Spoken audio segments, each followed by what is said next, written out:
Seja você bem-vindo ao Você e o Podcast, um podcast para ativar o amor no seu casamento. Meu nome é Michael, eu sou o host desse podcast, juntamente com a parte mais bonita do Você e eu, a Suzy. Obrigada, Michael. E hoje temos um convidado muito ilustre aqui, o Rafael Coelho, e eu vou estar apresentando ele. Graduado em Teologia pela Faculdade Este, em São Leopoldo, Rio Grande do Sul. Pós-graduado em Comunicação e Oratória pela FAVENI. É pastor da comunidade Apóstolo Pedro em Jaraguá do Sul há 9 anos. Diretor de comunicação de uma agência missionária denominada Missão Zero. Michael já participou dessa missão. Tá em Juazeiro da Bahia. Quero saber depois, hein? Que assessora projetos no Brasil, Europa e África. Como palestrante, já palestrou em 12 estados do Brasil, levando palestras em escolas, igrejas e empresas. Também já esteve em países como Grécia, Turquia e Israel, levando mensagens, representando uma agência chamada Terra Santa Viagens, de São Paulo. Como professor dá aulas de oratória em cursos online e também em mentorias para empresas. Criador do curso online Jornada da Vida, que tem 98 alunos. Em setembro ou outubro lançará o seu primeiro livro com o nome Jornada da Vida, Aprendizados e Reflexões. Casado com Cátia desde julho de 2005 e pai de 3 meninas, Manuela, Gabriela e Micaela. Legal, Rafael, seja bem-vindo aqui. O tema desse podcast é a Jornada da Vida, é o teu curso, é o teu livro, é o teu ministério, parte dele. E antes de nós começarmos, nós queremos dar um presente para você, que são os nossos 2 livros, Ativa o Amor no Casamento, obrigado, de Geração muito Pornô. obrigado. Os nossos convidados sempre recebem eles. Agradeço. Obrigado, Suzy e Maico, pelo convite. Fiquei muito feliz quando o Maico me mandou mensagem, convidando para estar no podcast. Uma alegria estar com vocês.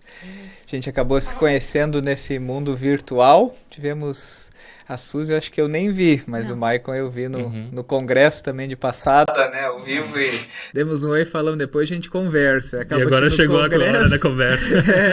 No congresso com aquele monte de gente, nem nos achamos mais para conversar, agora chegou a hora da conversa, mas obrigado mesmo pelo convite, uma alegria estar com vocês. Legal. Rafael, a Jornada da Vida. O que é isso? Hoje a gente vai falar sobre fé, sobre vida cristã, como isso também tem um impacto sobre a família e o casamento. Mas o que é a Jornada da Vida? Fala um pouquinho para o pessoal conhecer. A Jornada da Vida surge exatamente, interessante que nos bastidores nós conversávamos e você falou que vocês começaram o trabalho no período de pandemia, o trabalho nas redes sociais, mais intencional dessa maneira também de produzir conteúdo, levar a mensagem lá. Mas no período da pandemia, então, eu comecei a ser convidado para algumas lives. Eu nem tinha Instagram, na verdade. Fiz um Instagram, fui convidado para algumas lives. E comecei a desenvolver um trabalho que se transformou depois numa live chamada Live 7, que eram mensagens diárias, todos os dias, 7 da manhã. Todos os dias. Todos os dias eu fazia. Quando chegou a live número 300, aí eu dei uma pausa, depois fiz mais algumas e com... Aí não sendo mais diária, mas mantendo, já foram mais de 500 lives que eu fiz. Agora são apenas segundas-feiras às 7h07, é a palavra para a semana, porque de fato assim chega uma hora que a demanda também, quando voltou tudo ao normal, ficou mais difícil manter essa live diária. Mas a partir disso, então, surgiu em uma conversa. Eu fiz um casamento e um casal... Que eu fiz o casamento, eles trabalhavam com marketing, estrategistas digitais e eles... a gente acabou se aproximando no casamento deles e a gente marcou uma conversa para ver como poderia melhorar minhas redes sociais. E ela falou para mim, você tem potencial para desenvolver um curso com tudo que você trabalha e com os conteúdos que você traz. E o meu conteúdo tem muito essa ênfase de reflexões sobre a vida. E a pandemia nos ensinou muito, mas a minha trajetória sempre eu fui muito marcado e gostei muito dessas reflexões da gente pensar na nossa vida. Então veio essa ideia de fazer a vida como uma jornada. E isso, na verdade, vem de uma reflexão que eu não sei de onde eu tirei, mas que não é minha, que é dessas que a gente escuta, que diz que a nossa vida ela precisa responder a 3 perguntas. O que eu vou fazer? Como é que é? Fugiu a primeira agora. Aonde eu vou passar a eternidade? O que eu faço até chegar lá? E quem estará comigo nessa trajetória? Repete as perguntas que é importante de novo. Aonde eu vou passar a eternidade? O que eu faço até chegar lá? E quem estará comigo nessa trajetória? Legal. Em algumas palavras, é um resumo daquilo que é a trajetória da nossa vida. As pessoas que estão conosco, os relacionamentos que nós temos, aquilo que a gente faz, o nosso propósito, o nosso trabalho, o nosso dia a dia e a nossa eternidade, que é aquela resposta que a nossa fé cristã nos dá. Então, a partir disso, veio essa ideia de lançar um curso chamado Jornada da Vida, Reflexões para a Vida.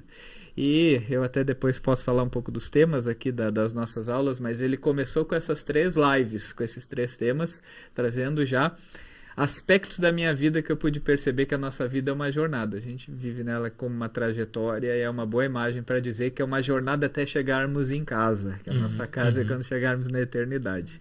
E a partir daí surgiu e veio depois também agora, o que lançarei em breve, um livro com esse tema, baseado também nas aulas, nesse conteúdo que eu tenho desenvolvido. Parabéns, a gente já estava falando do teu livro ali, eu creio que ele vai vender bastante e vai chegar nas pessoas como deveria chegar. E a gente te convida de novo e você dá de presente. Claro, o livro vai chegar para vocês. Brincadeira. Olha só, Rafael, você falou de que a jornada da vida também tem a ver com a fé cristã. Hoje de manhã eu atendi uma pessoa que falou assim, eu me converti na pandemia. Justamente nessa época onde você falou, eu fazia live set e tudo mais.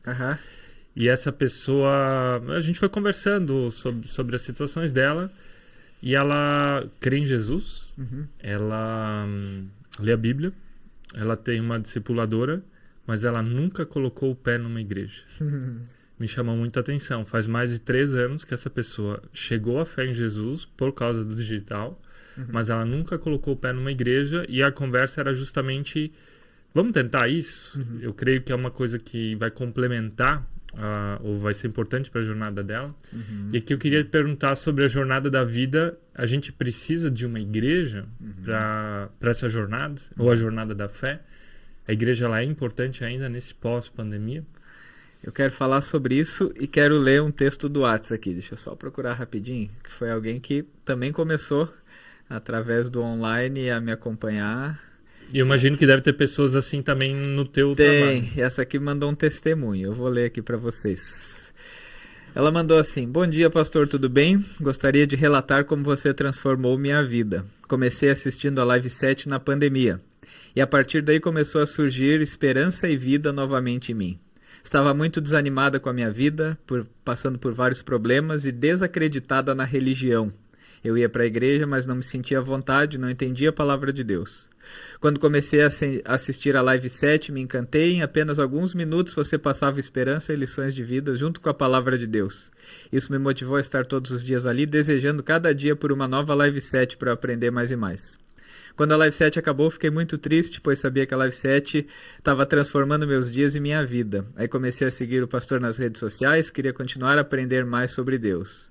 Quando foi divulgado que você faria uma palestra, A Jornada da Vida, mais rápido que possível garanti meu ingresso, e mais uma vez me surpreendi, que lição para a vida daquela palestra, saí com uma certeza que sempre iria buscar a Deus, a presença de Deus na minha vida e começar a frequentar a mesma igreja que o pastor. A palavra que você transmite é simples e mudou a minha vida. Obrigado por transformar a minha vida, apresentar Jesus e me apresentar Jesus novamente. Jamais deixe de compartilhar nas redes sociais seus conteúdos, pois não faz ideia quantas vidas você transforma. Esses são aqueles presentes que a gente recebe na jornada. Amém. Mas esse testemunho interessante que eu lembrei, não estava no script, não sabia dessa pergunta e me veio essa lembrança que essa mensagem eu recebi essa semana. Mas é dessas histórias que nos mostra algo. E olha só, Maico, você não me disse que ia perguntar isso, mas antes de ontem eu estava em Rio do Sul fazendo uma palestra e o tema era exatamente Salmos de Peregrinação. Tem um livro da Eugene Peterson, que eu imagino que vocês já leram.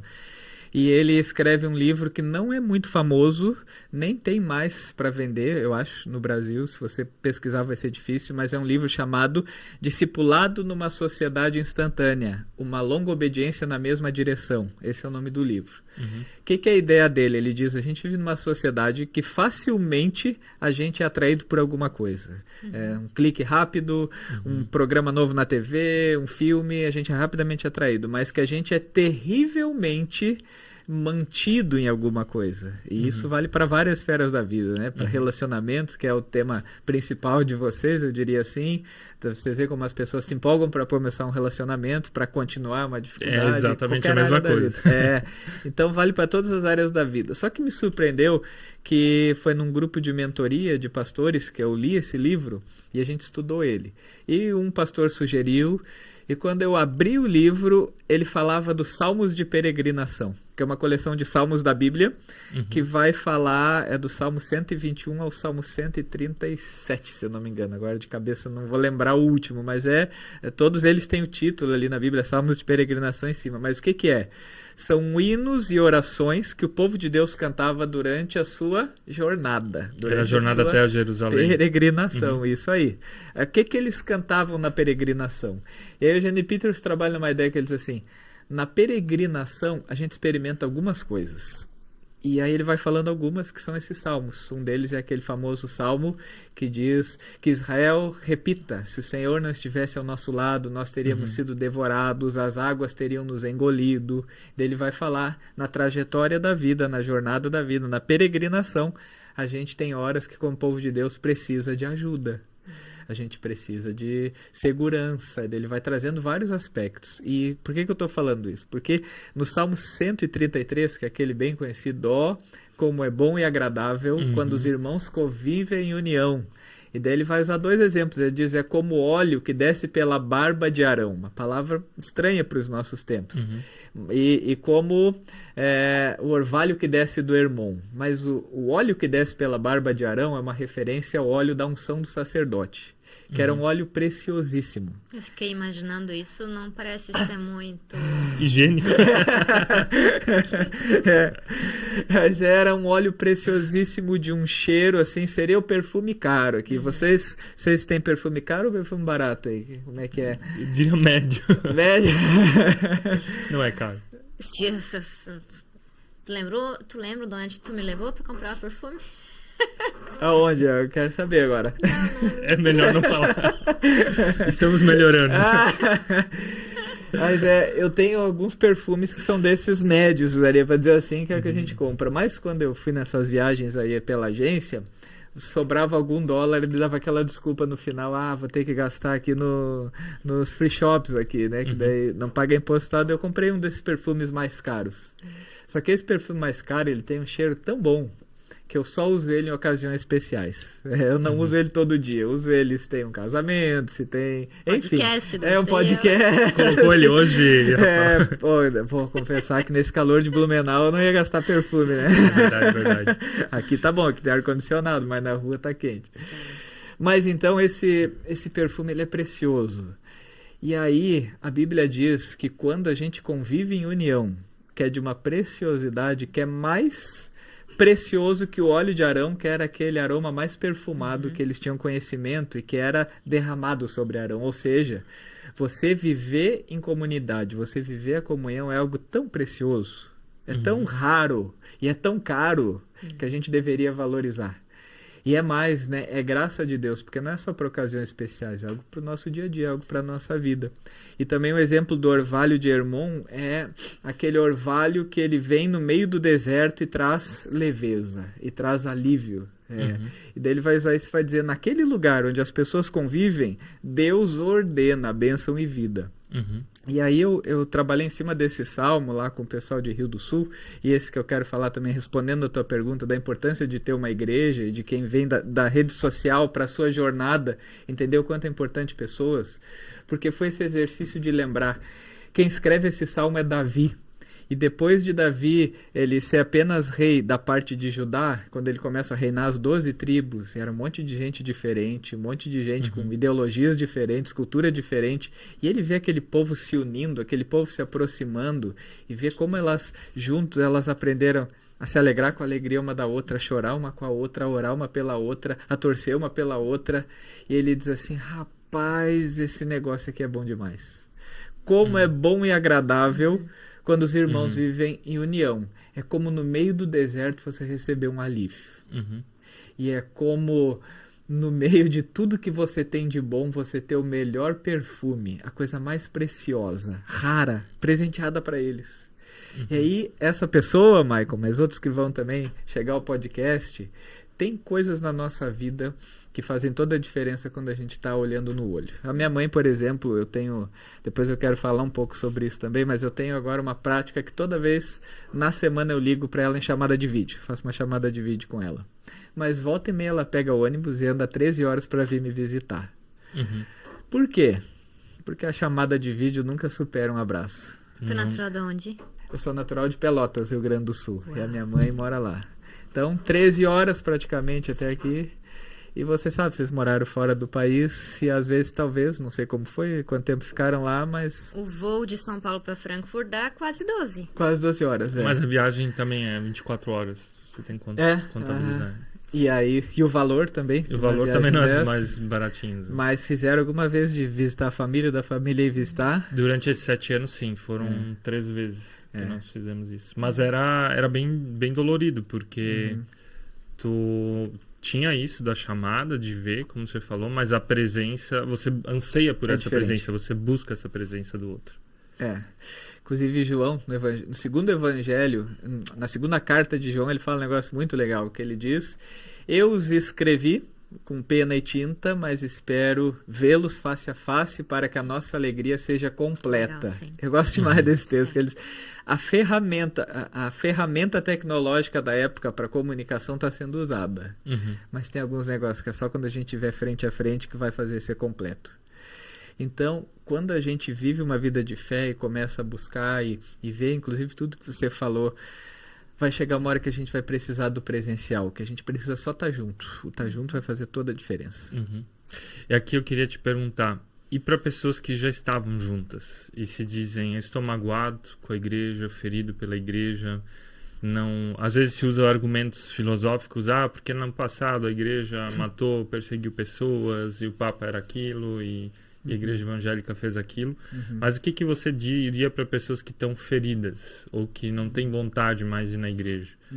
Que daí tem esse outro lado. Um dos lados é aquilo que a gente falou, alguém que chegou à fé, se converteu na pandemia por meio do digital, como teu curso, como você também tem pessoas que chegaram nessa conclusão, e pessoas que dizem, mas eu não preciso mais da igreja, que é o outro lado. O que você diria para elas, para a jornada da fé delas? Para a jornada da fé delas, 2 coisas que eu lembro aqui. Uma que essa palavra jornada marca muito, eu vou dar um spoiler do livro já. O livro, depois da capa, a primeira página, ele vai ter uma reflexão. Que certa vez um jovem perguntou ao seu mestre, ao sábio mestre, o que é mais importante na vida, a jornada ou a chegada? Já ouviram essa história? Talvez se você contar, não me lembro. Sim, pela frase, ele pergunta, mestre, com toda a sua sabedoria, o que é mais importante na vida, a jornada ou a chegada? O mestre, com toda a sabedoria, para por um tempo para refletir, olha para ele e diz assim, o mais importante na vida, entre a jornada e a chegada, é a companhia. Mais importante é a companhia, saber que a gente tem pessoas que andam ao nosso lado.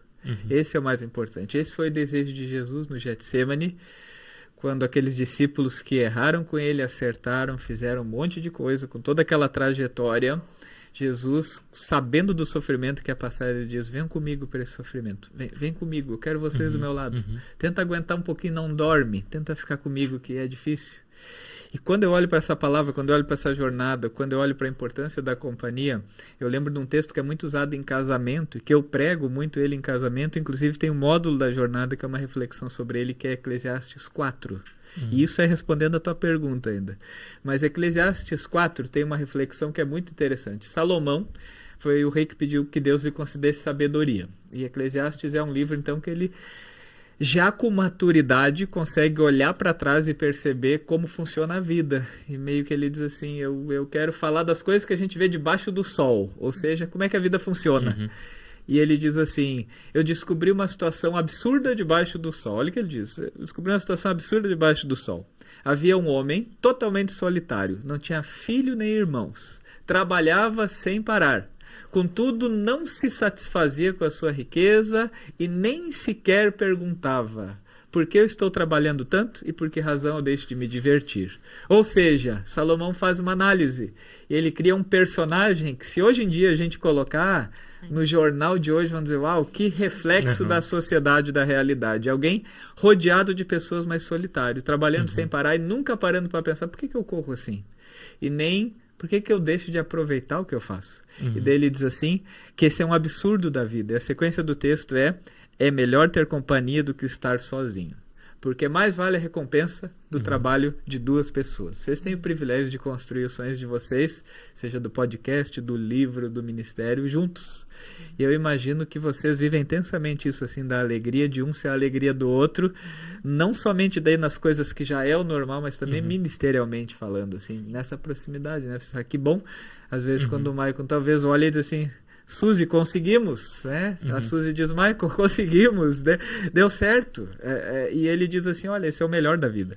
E aí ele segue dizendo, porque o melhor da vida é que quando um cai, o outro ajuda a levantar. Mas pobre do homem que cai não tem quem ajude a levantar-se. E se um estiver passando frio, dois sozinhos conseguem se aquecer. É o exemplo que ele dá, pensando que ele vivia numa região de deserto e não falava de homem e mulher, que é um detalhe interessante. Ele falava inclusive do exército, que na necessidade eles se aproximavam por causa do frio. Era questão de sobrevivência, ficar mais perto para se aquecer. Mas aí ele diz, um homem sozinho pode ser vencido facilmente, mas dois conseguem defender-se. E sela com aquele texto que normalmente tem em casamento, um cordão de 3 dobras não se rompe com facilidade, que daí ele sela dizendo eu, outra pessoa e Deus. Mas ele diz que um absurdo da vida é por causa de decepções na vida a gente entender que a vida é uma caminhada solitária. Ele diz que o melhor da vida está em desfrutar de companhia para compartilhar sorriso, para compartilhar tristeza e para ser fortalecido. E que nisso tem a presença de Deus que nos fortalece mais ainda. Essa palavra me faz entender, me faz pensar que mesmo que a gente tenha feridas ao nos relacionar com outras pessoas, a gente só encontra vida com outras pessoas. Ainda em Rio do Sul, antes de ontem, eu falei nessa mesma mensagem sobre a trajetória e sobre a companhia do dilema do porco-espinho, do Schopenhauer, que inclusive depois virou livro no Brasil, que ele diz que o porco-espinho vive o mesmo dilema do ser humano. Que o porco-espinho, por questão de viver numa terra muito gelada, ele precisa se aproximar de outro porco-espinho por questão de sobrevivência, que se ele vive muito isolado, ele morre congelado. E quando ele se aproxima de outro e esquenta, ele vive uma outra dificuldade, que um espinho começa a alfinetar o outro, e eles se afastam novamente. Mas ao se afastar novamente, eles percebem, eu preciso estar perto de outros. E ele diz, esse é o grande dilema do porco-espinho, esse é o grande dilema da sociedade, não é diferente na igreja, porque nós somos seres humanos, mas a gente vive esse dilema, a gente sabe, a vida de fé ela é impossível de ser vivida solitariamente. Deus não nos criou para uma fé de filho único, Ele nos criou para uma fé que Ele é o Pai, nós temos irmãos, de família. E quando Ele nos cria assim, Ele vai mostrar para a gente que de alguma maneira é um absurdo quando a gente pensa, é eu e Deus e o resto não importa. E por outro lado ele diz, o melhor da vida, o raro, o precioso, o bom da vida é ter gente por perto. A gente precisa na nossa trajetória de pessoas que estão ao nosso lado, porque entre a jornada e a chegada o importante é a companhia. Então, pessoas que estão feridas, elas vão perceber que sozinho não dá. De alguma maneira elas vão ver, não tem como. Eu me feri, mas até nesse processo, quando Deus nos ajuda a curar, a gente vê que a gente ganha. Até nesse processo, quando a gente começa a perceber que tem gente que feriu sim, mas tem tanta gente que nos ajudou, é um exercício que eu gosto de fazer com as pessoas, é esse. Coloca num papel o nome de pessoas que te ajudaram. Eu fiz isso em Rio do Sul, por exemplo, faço isso nos lugares que eu vou, que foi um exercício que eu fiz também no método Destiny, que eu falei para vocês que eu fiz, que eles falaram numa aula sobre gratidão, eles falaram, coloca, mas não coloca o pai e a mãe que tu 1000 vezes já falou obrigado, né? Coloca pessoas que fizeram alguma coisa por você, você nunca disse um obrigado para ela. E eu no primeiro momento pensei assim, eu não vou ter nomes para colocar, acho que 5 nomes ele falou. Daí deixaram acho que 5 minutos. Eu fui lá, lembrei um nome. Lembrei outro, fui fazendo a minha lista, cheguei a 30 nomes. É tipo aqueles exercícios que, ai, que coisa chata, mas que no fim dá um efeito na nossa cabeça. Eu sou dessas, quando eu recebo livros pra ler por indicação do meu amado marido, daí tem exercícios, aquelas páginas só com linhas, daí eu Com penso... perguntas. Ai, meu, nossa, esse vai demorar pra eu ler. Mas surte um efeito, assim, transformador. O fato de você tirar aquilo que você está pensando, ou às vezes está guardado lá no nosso inconsciente, você escrever isso faz com que você perceba, poxa, Deus está na minha trajetória. Deus está na minha trajetória. Deus está na minha jornada. Pessoas, por meio de pessoas. E a gente vê assim, como a Suzy falou, às vezes a gente, mas vou ler isso aqui, parece que é difícil. E quando a gente entra, quando a gente aceita, quando a gente encarna esse desafio, a gente começa a perceber que tem muita riqueza ali. E essa é uma outra coisa que também eu tenho observado nos últimos tempos, é que as coisas grandes estão nos pequenos detalhes. Eu faço muito casamento, né? Esse ano mesmo eu tô com 20 casamentos, fazer 20 casamentos. Nossa, esse gente. ano. E uma coisa que Eu já tenho um presente de livro pra eles. Né? Vamos fazer aqui uma propaganda brincadeira. já pros casais aqui, ó. Mas aí um exercício que eu faço é que eu gosto de contar a história do casal no casamento. Todo casamento que eu faço eu conto a história do casal. Eu nunca esqueço de um casal que foi um casal daqueles que eles não eram da igreja, nunca tinham casado e resolveram, como alguns casamentos que eu faço de pessoas que, uma certa altura dessa trajetória, falam, não, mas a gente precisa da bênção de Deus. E teve um casal, então, que quando eu pedi para ele escrever a história, eu digo, fala de coisas que vocês gostam de fazer junto. Eles já tinham viajado para outros países junto, eles já tinham feito várias coisas. E aí, quando eu fui ler a parte que eles falam do que gostavam de fazer juntos, eles falavam, os dois eram professores. Quando no intervalo da escola, a gente tomava um cafezinho no copo de plástico e conversava no corredor. Coisas simples da vida. Coisa simples da vida. O relacionamento deles, o amor, a força, tudo que eles tanto tinham de valioso nesses 20 anos de história, claro que foi cultivado numa viagem, mas ele foi fortalecido e a lembrança deles é o copinho de café de plástico no corredor naquele bate-papo. Então isso também me faz perceber, às vezes, as coisas pequenas são grandes. E às vezes nessa questão relacional, a gente precisa superar os desafios de coisas que nos marcam, nos machucam, para perceber que também tem muita riqueza que estão em pequenas coisas que já aconteceram, que a gente nem consegue contar todas elas, de tantos que foram.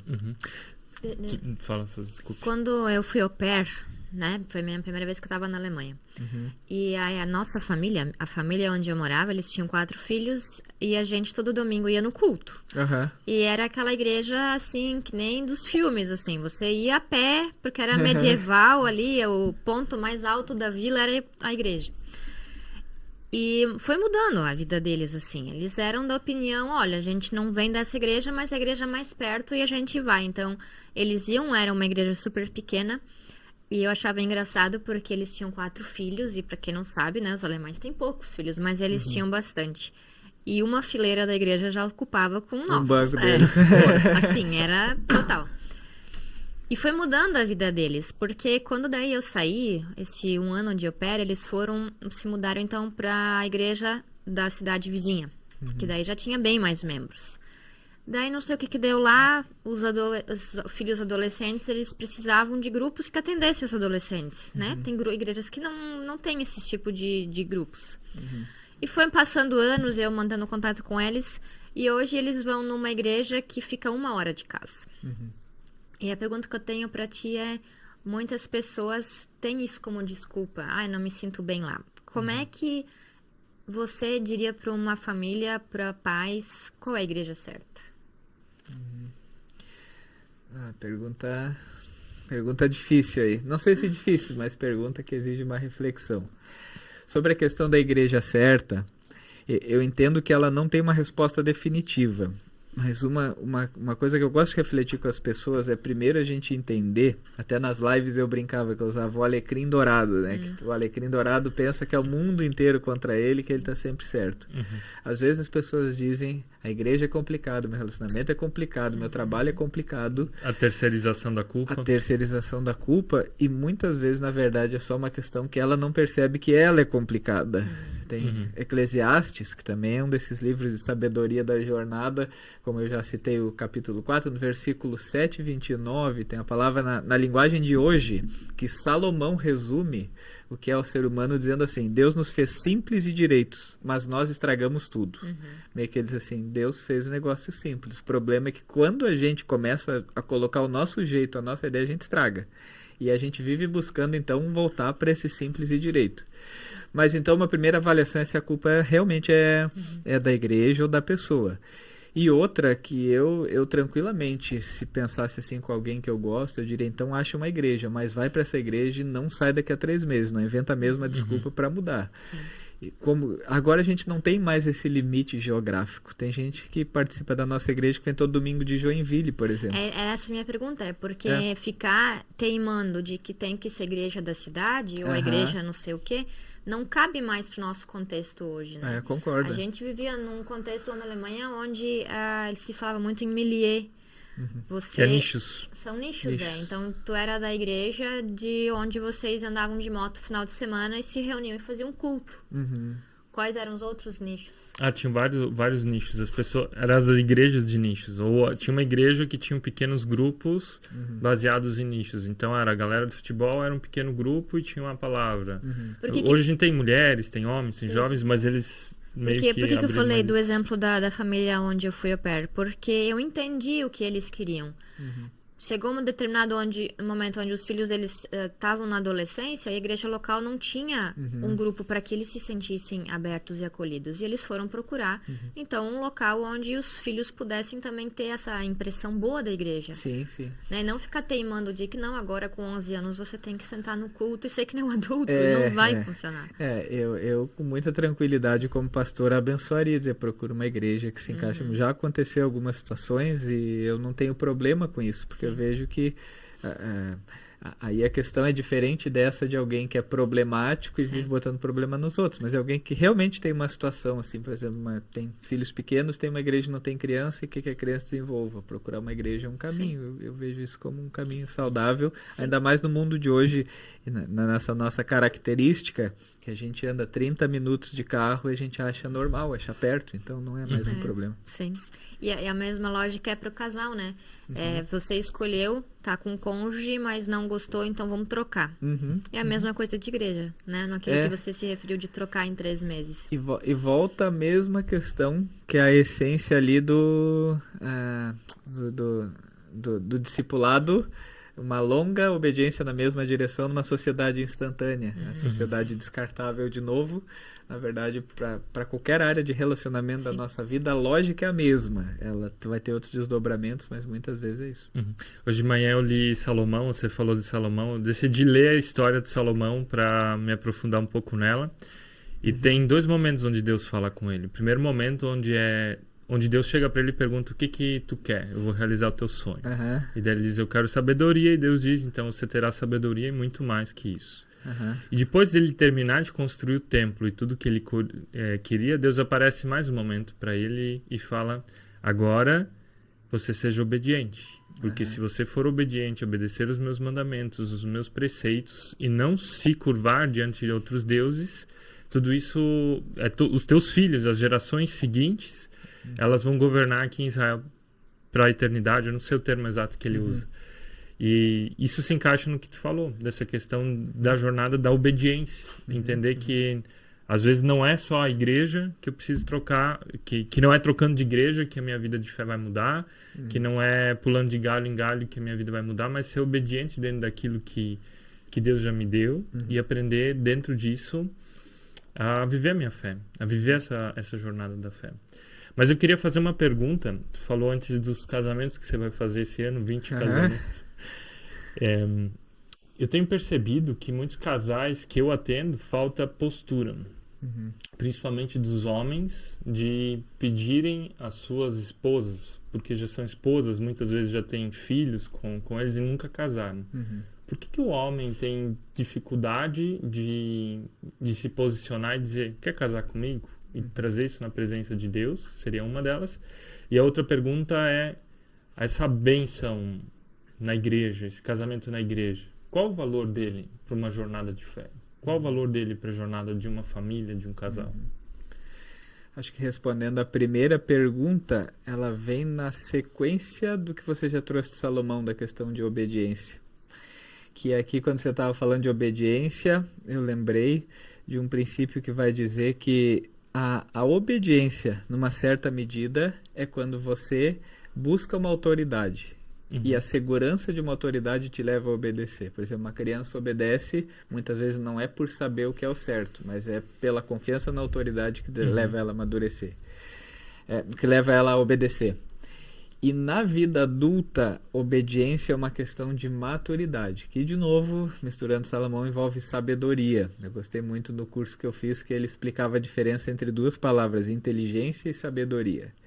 Ele diz: a inteligência é uma habilidade que Deus nos dá para sair dos buracos.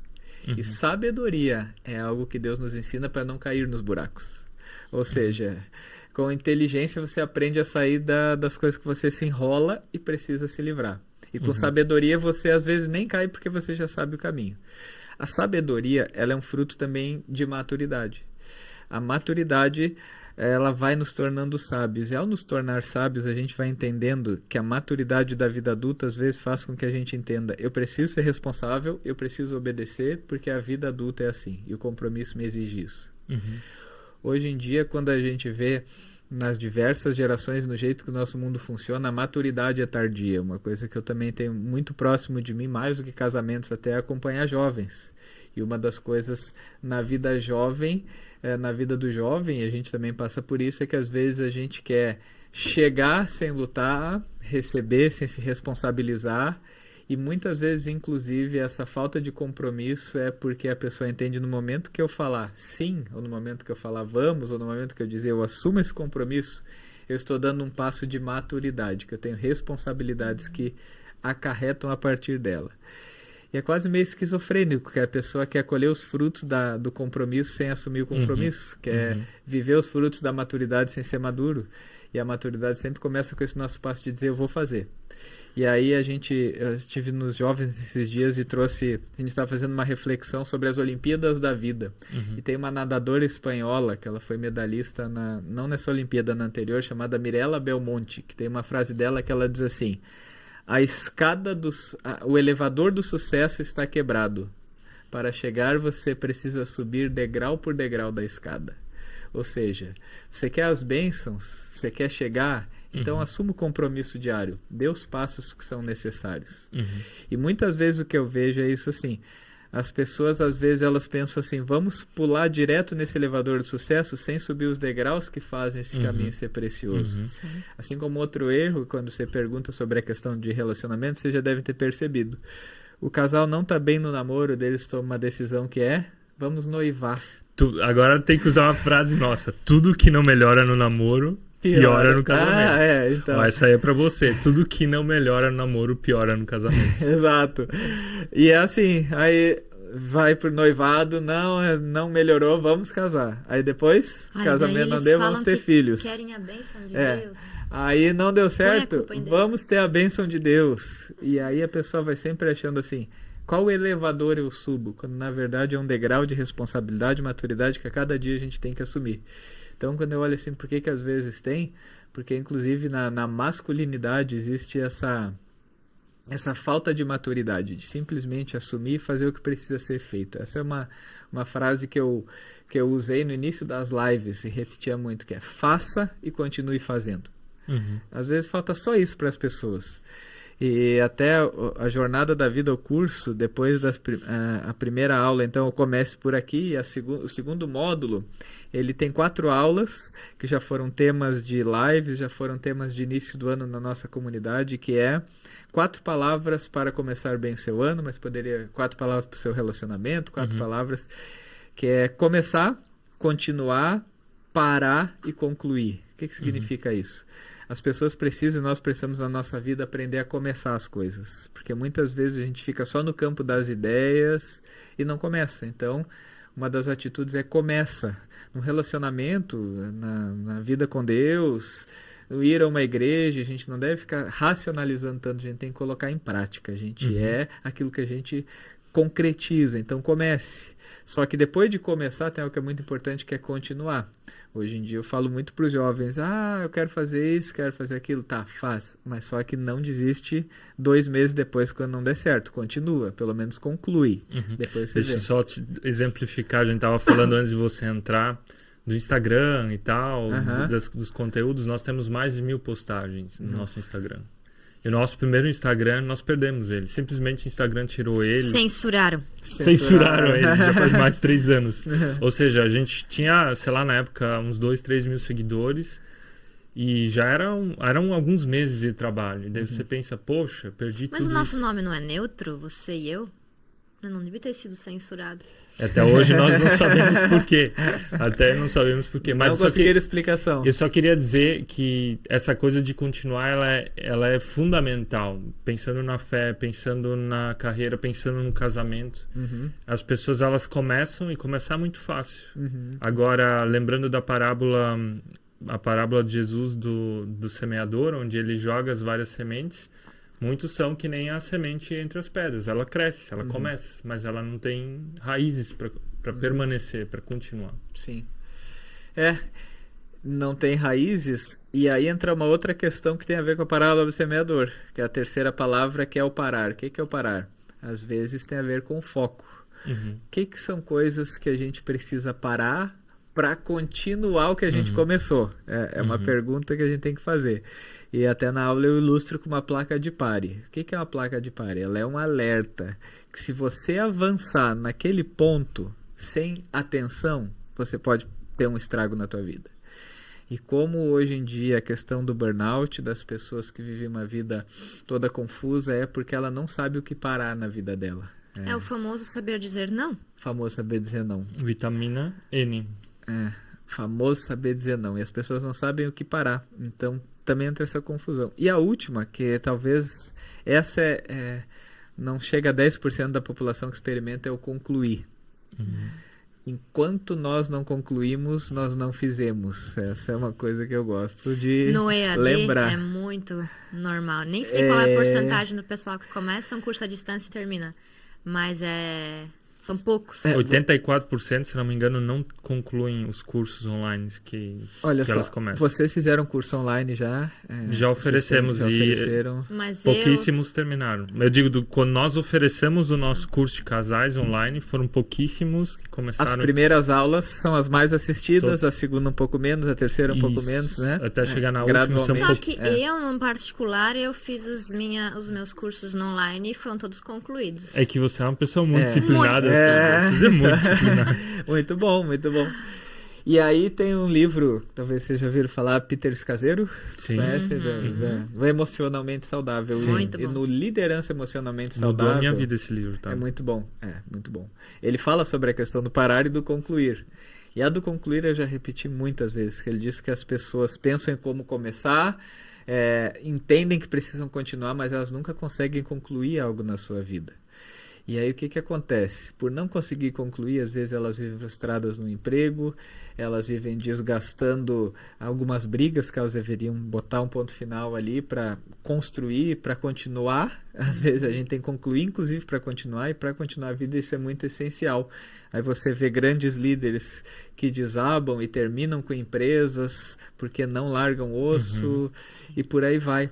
Então esses 4 pontos na vida, na jornada da vida, e com todos os assuntos aqui que a gente está tratando, eu vejo que eles são essenciais, a gente saber o que na minha vida eu preciso começar. E parar de dizer um dia eu faço e fazer. E ter um prazo para fazer. O que eu tenho que continuar? Que no momento que eu fiz, eu dizia, não, fazer é uma coisa, mas manter é que faz isso realmente ser essa coisa. O que eu preciso concluir? Saber dizer não. O que eu preciso parar? Saber dizer não. Qual é o meu foco? E quais são as coisas na minha vida que eu tenho que dizer assim, concluir.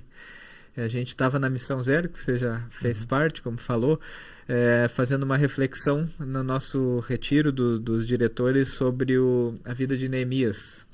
E até que alguém trouxe uma reflexão de dizer, você já percebeu, Neemias teve uma grande obra na vida dele e depois ele sumiu? A gente não sabe mais histórias de Neemias, mas a gente admira Neemias, todo mundo cita Neemias, a gente estuda Neemias, tem livros e livros de Neemias. São os artistas plásticos de algumas obras. E Neemias chegou um dia e disse assim, pronto, está pronta a obra, é isso aqui, não tem mais o que eu inventar, eu concluí. E ele louva a Deus por isso, ele é engrandecido por isso, ele é admirado por isso. Que bonito se a gente soubesse falar aqui, a gente concluiu, isso aqui está feito agora. Deixa eu pegar o teu link, você que está aqui. Para agora o podcast, se você está assistindo ou ouvindo, coloca um pause e coloque essas 4 perguntas lá numa folha de papel. O que você está precisando começar? O que você está precisando continuar? Talvez você já começou 10 coisas diferentes e não continuou nenhuma delas.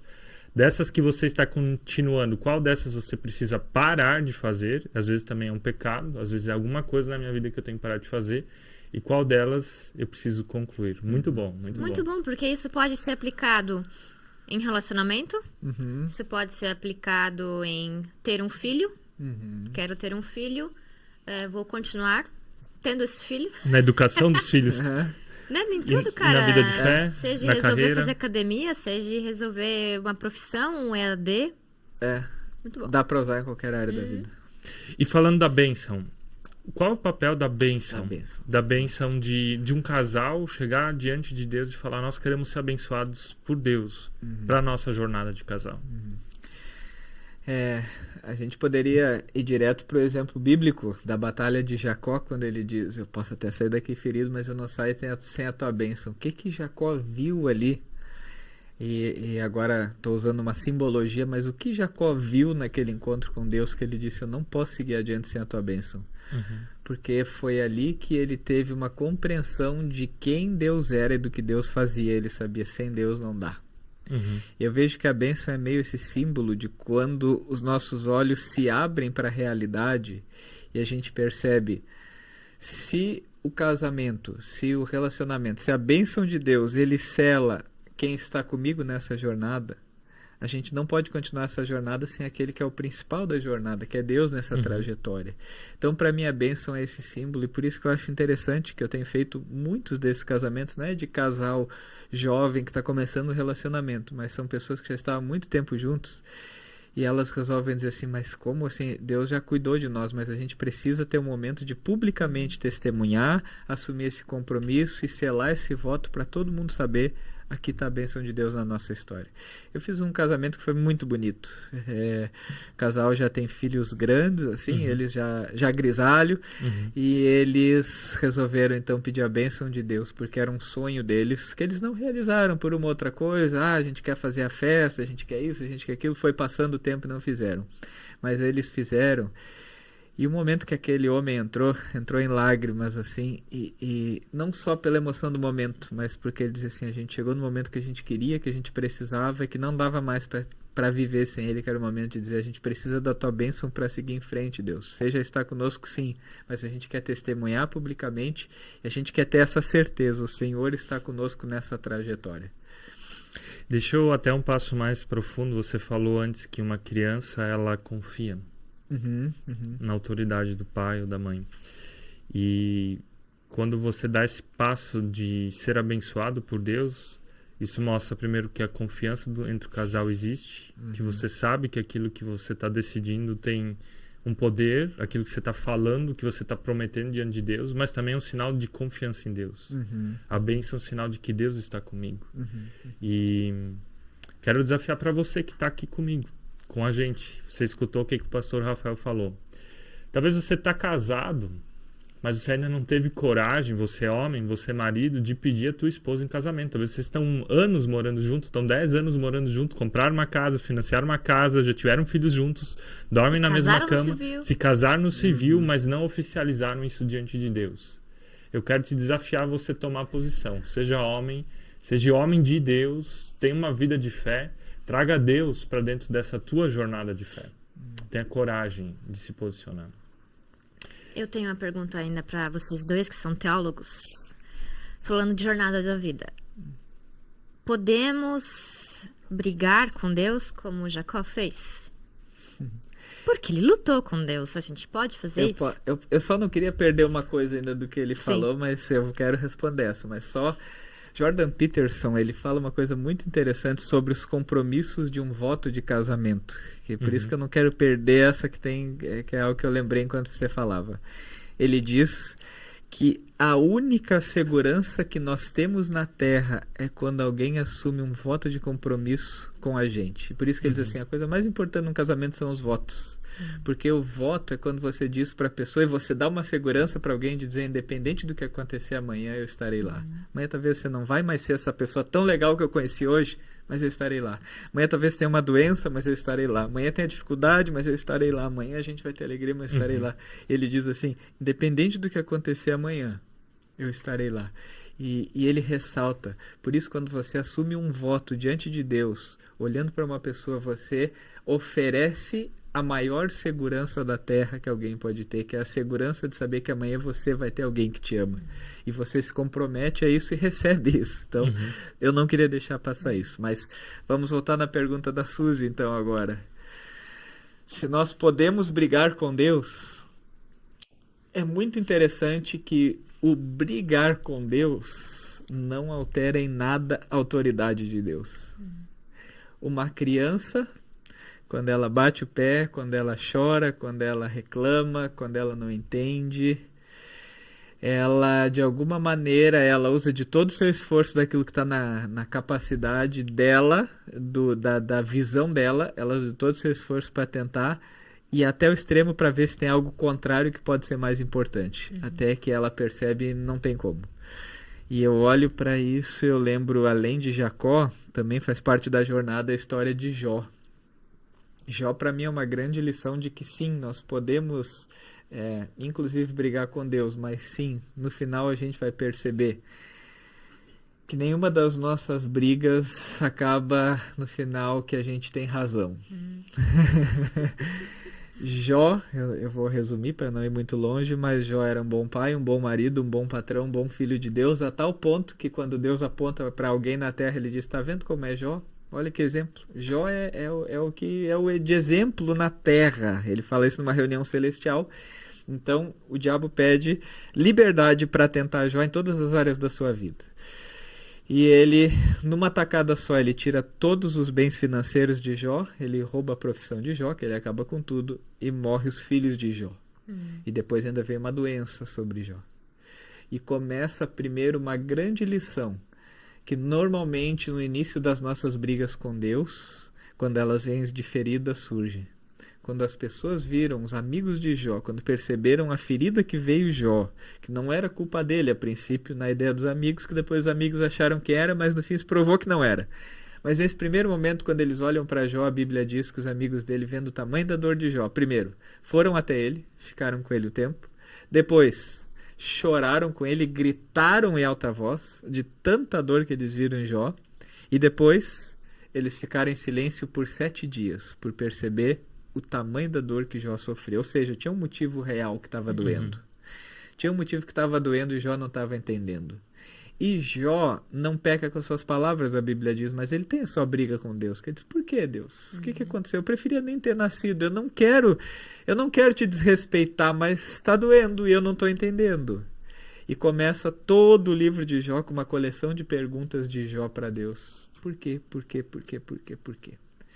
E as nossas brigas com Deus, a gente dizer que não daria para brigar com Deus, a gente estaria se enganando, porque nós temos as nossas brigas com Deus. Eu tenho uma amiga muito querida que está numa situação delicadíssima de saúde, no limite mesmo. E quando ela conseguiu conquistar coisas que ela sonhou a vida inteira, e agora, quando ela conquistou, veio uma doença terrível. E a gente se pergunta por quê? Eu tenho situações da vida que eu não entendo, e são essas vezes que eu chego diante de Deus com os meus argumentos ou com os meus sentimentos tentando entender por quê. Mas em todo o livro de Jó, com todas as perguntas que Jó faz, o interessante é que Deus não responde nenhuma delas. Mas Deus faz perguntas para Jó. E quando Deus mostra quem Ele é, por isso que eu falei da questão da autoridade, quando a gente briga com Deus. Quando Deus mostra quem Ele é no final, Jó, a Bíblia diz que Ele fala, antes eu te conhecia só de ouvir falar, mas agora os meus olhos te veem. Ele em nenhum momento ele diz, não era para ter brigado. Mas ele diz, com tudo isso, eu ainda percebo que agora eu sei quem o Senhor é. Assim como Jacó, ele sai ferido da briga com Deus, mas ele sai abençoado.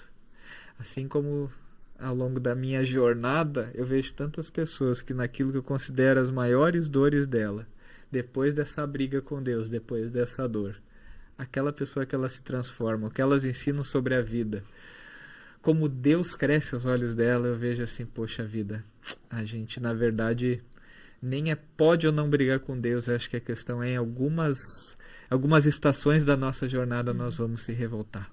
Mas quando a gente olha para a autoridade, para o amor e lembra do controle de Deus sobre tudo, a gente percebe, Ele está aqui, Ele está comigo. E aquela frase clássica, ouvi do pastor Caio Batista, que vocês conhecem também, né? O pastor Caio Batista, certa vez, ele falou que o filho dele já nasceu com um problema de saúde grave e que ele, muitas vezes, ele dizia, Deus, por quê? Assim como Jó, Deus, por quê? Assim como eu, nesse caso que eu falei para vocês, Deus, por quê? Por que eu? Depois do porquê vem o porquê eu. Porquê eu, porquê eu, porquê eu. Ele disse que até que um dia Deus tranquilizou o coração dele porque ele mudou a pergunta. Que ele disse, Deus, por que não eu? Por que não eu? E ele descobriu não é isso que faz Deus ser menor, não é isso que faz Deus não me amar, mas em meio a tudo que eu passo, em toda a minha jornada, eu posso ver, eu posso experimentar, eu posso saber, Deus cuida de mim. E isso eu quero falar para todos que nos escutam. Na sua jornada você vai experimentar, em meio aos teus porquês, em meio às tuas dores, em meio aos teus sofrimentos.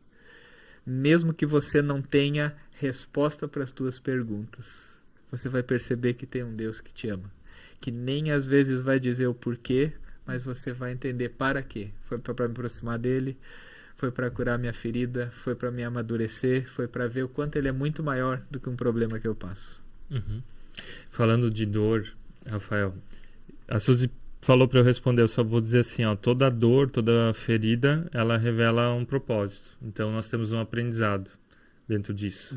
Então Jacó precisou passar por dor, Jó precisou passar por dor para entender a sua identidade, para entender a identidade de Deus, para entender quem que ele era, quem que era Deus, e de não ter, vou dizer, máscaras que nos impedem de viver isso na realidade. E muitas das nossas brigas, na verdade, são brigas com nós mesmos, que a gente acha que é uma briga com Deus, mas tem situações emocionais, questões do passado, da sua história, do Jacó é muito forte. Isso é uma briga com ele mesmo, lá no fundo.